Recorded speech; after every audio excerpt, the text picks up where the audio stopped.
नेपालको राजनीतिमा एउटा यस्तो भुइँचालो गयो नि जसले पुराना जमेका शक्तिहरूलाई पुरै हल्लाइदिएको छ। आज हामी यही अभूतपूर्व जनमतको भित्री कथा खोतल्नेछौँ।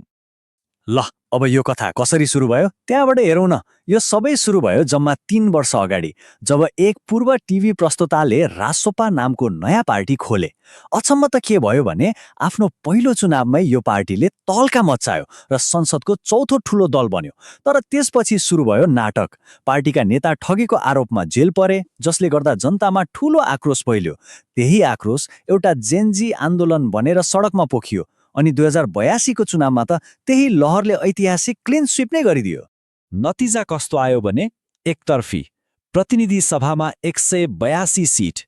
यो संख्याले नै बताउँछ कति ठूलो शक्ति उनीहरूको हातमा आयो। तर यो जित भनेको खाली सिटको गन्ती मात्रै होइन है, यो त मतदाताको मुडमा आएको एउटा ठूलो परिवर्तन हो। अब जनताको अपेक्षा पनि आकाशिएको छ, केही न केही आमूल परिवर्तन हुन्छ भनेर।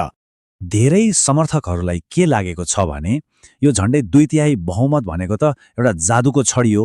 अब बल्ल देशका ठूला समस्याहरू समाधान हुन्छन्, किनकि अब त खेलको नियम नै फेर्न सकिन्छ, मतलब संविधान नै संशोधन गर्न सकिन्छ।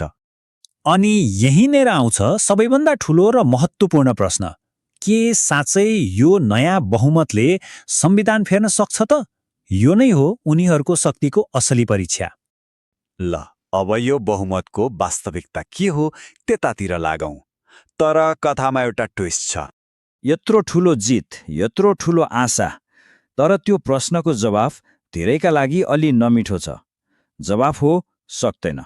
किन सक्दैन त?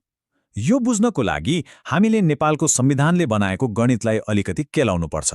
समस्याको जड यही छ। हाम्रो संसदमा एउटा होइन 2वटा घर छन्, जसलाई हामी 2 सदनात्मक व्यवस्था भन्छौं। अनि संविधान फेर्ने जस्तो ठूलो काम गर्न एउटा घरमा मात्र बहुमत भएर पुग्दैन। दुवै घरको कुल सदस्य संख्याको 2/3 चाहिन्छ। ल अब हिसाब हेरौं। तल्लो सदन यानी प्रतिनिधि सभामा त रासोपाको दबदबा छ। 275 मध्ये 182 सिट उनीहरूसँगै छ। यहाँ त कुनै शङ्का नै छैन। तर कथाले कोल्टे फेर्ने ठाउँ यही हो। माथिल्लो सदन राष्ट्रिय सभामा उनीहरूको खाता शून्य छ। एकजना पनि सदस्य छैनन्। यो सदन पुरै पुराना पार्टीहरूको कब्जामा छ। त्यसो भए अब दुवै सदनको हिसाब जोड्दा के देखिन्छ? संविधान फेर्न जम्मा 223 भोट चाहिन्छ, तर उनीहरूसँग छ जम्मा 182। भनेपछि उनीहरू 41 सिटले पछि छन् र यो ग्याप उनीहरूले एक्लै पूर्ण असम्भव छ। यो संवैधानिक गणितले एउटा यस्तो पर्खाल खडा गरिदिएको छ कि उनीहरूले एक्लै चाहेर पनि ठूला ठूला काम गर्न सक्दैनन्। जस्तै संविधान संशोधन त परको कुरा भयो, राष्ट्रिय जनमत संग्रह गराउन पनि सक्दैनन्, अनि भ्रष्टाचार छानबिन गर्ने निकायका प्रमुख वा सर्वोच्च अदालतका न्यायाधीशलाई महाभियोग लगाउन पनि सक्दैनन्। त्यसो भए के यो चुनावको कुनै अर्थै थिएन त? के यो जनमत खेर गयो? बिल्कुलै होइन। उनीहरूको असली शक्ति अर्कै ठाउँमा लुकेको छ।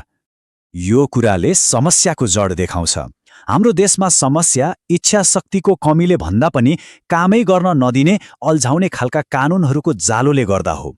एकातिर रुखमा बाँधेर भए पनि बाटो बनाउँछु भन्ने आक्रोश छ भने अर्कोतिर एउटा बाटो समयमा बनाउन 41वटा कानून फेर्नुपर्छ भन्ने तितो यथार्थ हो।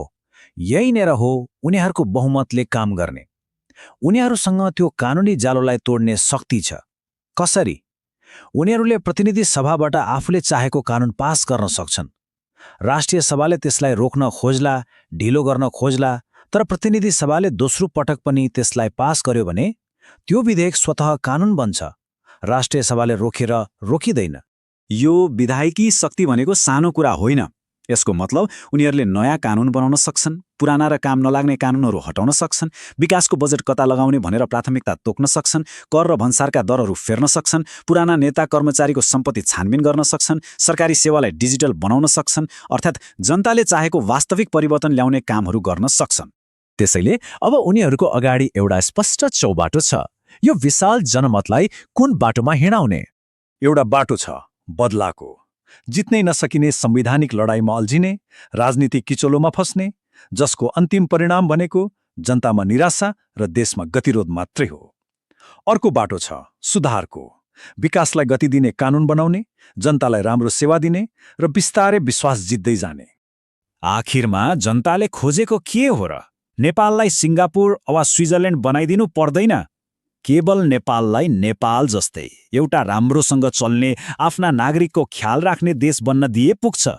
जनमत स्पष्ट छ, शक्ति पनि वास्तविक छ, तर अबको दिशा के हुनेछ त्यो हेर्न बाँकी छ।